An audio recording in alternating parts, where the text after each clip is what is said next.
I did a lot of math, I made a lot of money, and I gave almost all of it away. That's the story of my life.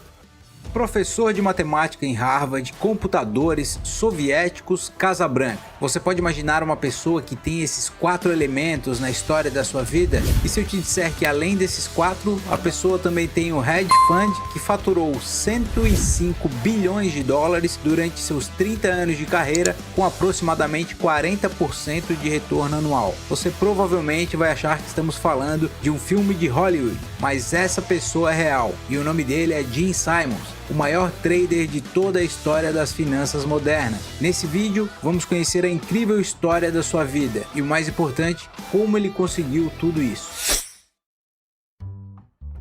Nascido em 1938 em uma família judia-americana de classe média em Brookline, Massachusetts, Estados Unidos, Gene Simons amava a matemática desde pequeno e já mostrava um talento único com os números aos 3 anos de idade.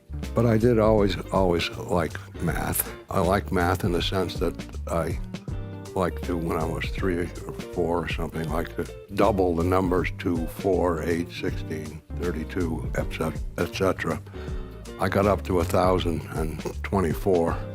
Para uma criança dessa idade, isso era uma façanha surpreendente. Depois de terminar o ensino médio, ele foi encorajado a cursar medicina pelo médico da família, que achou que era um bom caminho para um pequeno menino judeu brilhante em matemática. Mas ele tinha outras ideias. Escolheu ir para o MIT e estudar matemática.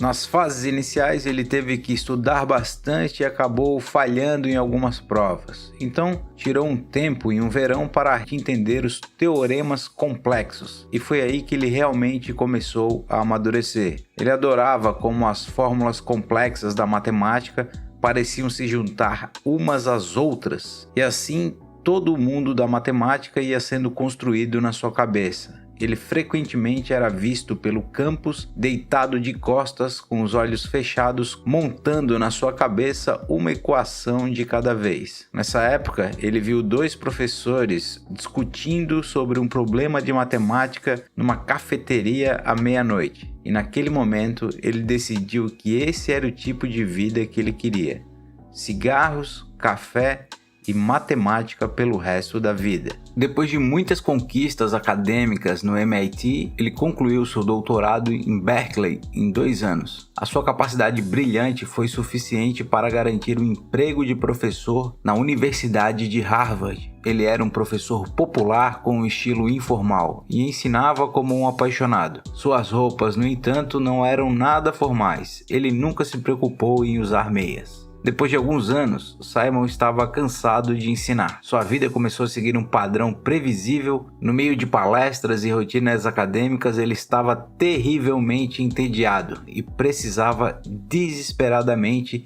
de outro desafio na sua vida. Em 1964, a oportunidade apareceu. Simons foi contratado pelo Instituto de Análise de Defesa, uma organização de pesquisa de elite financiada pelo governo que contratou matemáticos para ajudar a quebrar os códigos de espionagem soviéticos.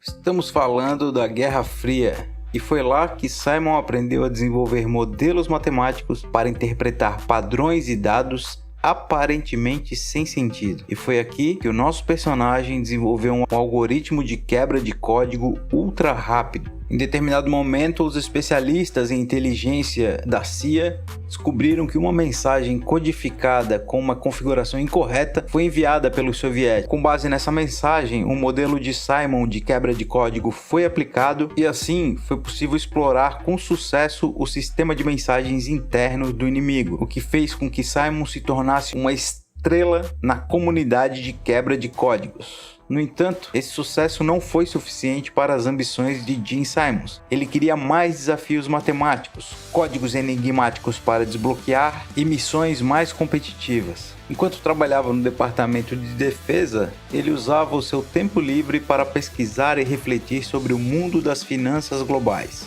Ansioso por ganhar mais dinheiro, ele começou a pensar em maneiras de usar o seu talento com os números para interpretar o mercado de ações e utilizar métodos diferentes, ao invés dos tradicionais testados e comprovados no mundo das finanças corporativas. Aos 30 anos de idade, Simons foi demitido do trabalho de quebra de código e voltou a dar aulas como professor, dessa vez na Stony Brook University, em Nova York. E ao contrário dos seus colegas acadêmicos, Simons era atraído por dinheiro e queria ser muito rico. Depois de 10 anos lecionando na Stony Brook University, aos 40 anos, ele saiu e fundou o seu primeiro hedge fund, que iria utilizar métricas para encontrar padrões ocultos no mercado. O primeiro passo foi usar a sua vasta rede de contatos e convidar um velho amigo do ITA, Leonard Bob, para trabalhar com ele como sócio. Bob também era um gênio da matemática e o criador do famoso algoritmo Bob Welch, que se tornaria um grande diferencial do fundo de hedge criado. O algoritmo é usado para fazer previsões fundamentadas analisando uma cadeia de eventos e estimando probabilidades.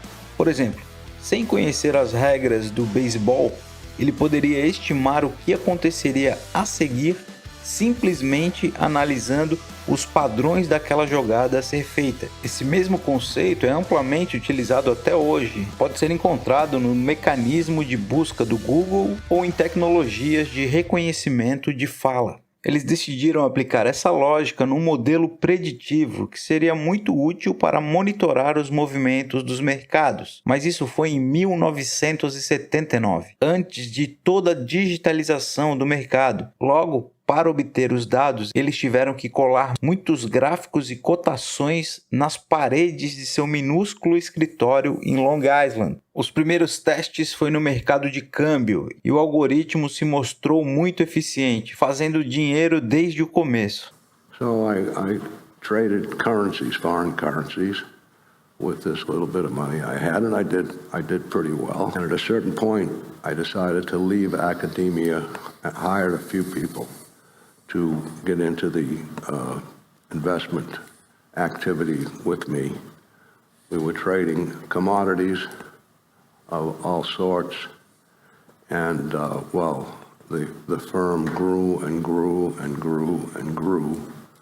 Em um dia específico, Simons e Bob estavam relaxando na praia quando de repente o algoritmo indicou que eles deviam comprar libras esterlinas. Na mesma hora, eles correram da praia direto para o escritório e montaram uma posição gigantesca na moeda, quando o preço estava lá embaixo. Magicamente, assim como o modelo previu, a libra começou a subir rapidamente e eles ganharam muito dinheiro. Na época, eles não sabiam nada sobre políticas britânicas e a motivação para a moeda subir. Simplesmente seguiram o algoritmo. Essa metodologia rendeu para o fundo alguns milhões de dólares nos seus primeiros anos. Com o sucesso do seu primeiro fundo, ele resolveu dar o segundo passo e contratar mais alguns gênios matemáticos para compor a equipe do seu segundo fundo, chamado Limroy, uma referência ao romance de Joseph Conrad. Mas nem tudo são flores. O algoritmo estava programado para comprar na baixa e vender na alta. Em certa ocasião, o ouro disparou e eles montaram uma posição gigantesca. Porém, o algoritmo não conseguiu vender a posição rápido o suficiente e o ouro começou a cair. Assim, eles carregavam uma posição perdedora, chegando a perder milhões de dólares por dia. Mas Simons ainda tinha alguns amigos investidores que acreditavam na ideia e fizeram novos aportes no fundo. Ele e sua equipe passaram a desenvolver um algoritmo muito mais preciso para ler os movimentos do mercado. E estamos falando dos anos de 1980, época em que os computadores estavam na sua fase de incubação. E os gestores que faziam sucesso eram aqueles que acreditavam nos fundamentos da empresa, analisar as demonstrações financeiras para entender o negócio e tomar posição. Porém, Simons decidiu dar uma chance aos computadores. Ele acreditava que os computadores, por estarem livres de emoções e terem uma capacidade muito maior que o cérebro humano, poderiam desempenhar um melhor trabalho. E foi em 1982 que surge o renomado fundo Renaissance Technology, com uma abordagem quantitativa para realizar os investimentos. O Renaissance mudou o mundo financeiro para sempre. Com o uso de computadores, a sua capacidade de análise de dados era gigantesca. Simons então começou a coletar dados como todos os registros dos livros do Banco Mundial até cotações históricas das moedas desde a Segunda Guerra Mundial. O fundo contratava gênios que não tinham nada a ver com o mercado financeiro. O que importava era sua capacidade técnica e científica para resolver problemas. Uma das grandes contratações foi Robert Mercer, que era engenheiro-chave da gigante IBM na época. Era a peça que faltava para a Renaissance subir de nível. Nessa época foi criado o fundo Medallion dentro da Renaissance, que apresentava o portfólio mais lucrativo da companhia. Porém, a parceria com Mercer acabou se desfazendo por convicções ideológicas. Mercer foi um dos financiadores-chave para a campanha de Donald Trump às eleições. Já Gene Simons é um democrata convicto e apoiou com alguns milhões de dólares a campanha de Joe Biden. Essa polarização fez com que a parceria dos dois terminasse. And I ran that company, that fund, until about 10 years ago, when I stepped down to go into my third career, which was, we had a foundation that Marilyn had started, and Marilyn, my wife, we had started a foundation. It was focusing on science, and I joined up with the foundation and spent my time there, and I have done so for the last 10 years.